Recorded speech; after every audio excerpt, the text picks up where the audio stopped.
BB851, turn right, heading 180. Order 14 Papa, turn right 245, report localizer established 27. Air France has had a busy week or two, and they're the centre of focus for today's coverage, beginning off proceedings with an order within the industry, or more specifically a letter of intent that was signed off during a massive order from the Air France and KLM group that was placed last week. The order was recently covered on the channel and consisted of over 100 Airbus narrowbody aircraft. If you completely missed this order, do be sure to go back onto the channel and check that out, as it was a major one to say the least. However, though, as part of the order, there was a total of 4 A350 freighters that were signed for, with in addition 4 options, bringing the total to 8 if Air France wished to go through with these options. However, of course, I think the commitment definitely flew a little bit under the radar, given the size of the order and how focus was massively on those narrowbodies.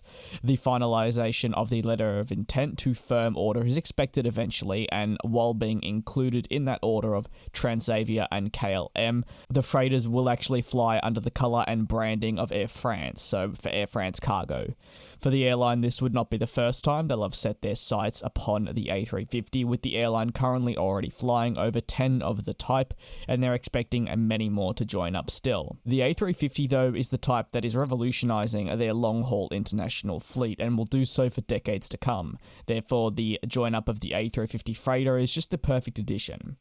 The Air France and KLM Group CEO Benjamin Smith said these revolutionary orders would position our group's airlines on the path to improve performance while accelerating our decarbonisation trajectory. This is a significant step forward for KLM, Transavia and Air France, which will operate the best aircraft available for their network needs. The outstanding performances of the A320neo family and of the A350 full freighter, which are quieter, more fuel-efficient and more cost-effective aircraft, make them the best choices for the long-term growth of our fleet. They will be instrumental in reaching our ambitious targets, including zero net CO2 emissions by 2050. Now we're moving from that letter of intent to take a look at some financial news from the French carrier. And I think while we're on that high of the order, this part of the video will definitely allow us to sink back into the reality of the industry at the moment, and that is airlines struggling.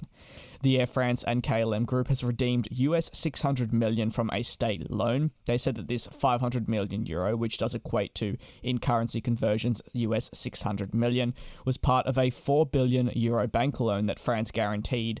On top of redeeming the €500 million of the loan, they have extended this loan to 2025, which will aid the business further and of course help it against any potential challenges it may incur in the next couple of years.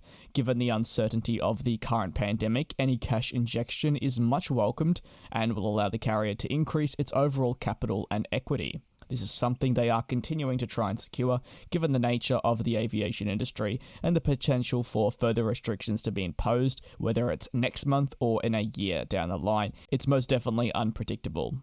What are your thoughts on the current state of Air France, whether it be that letter of intent for the A350F or potentially some of the financial news I covered? You can let me know down in the comment section below. Thanks very much for watching, and I will see you next time.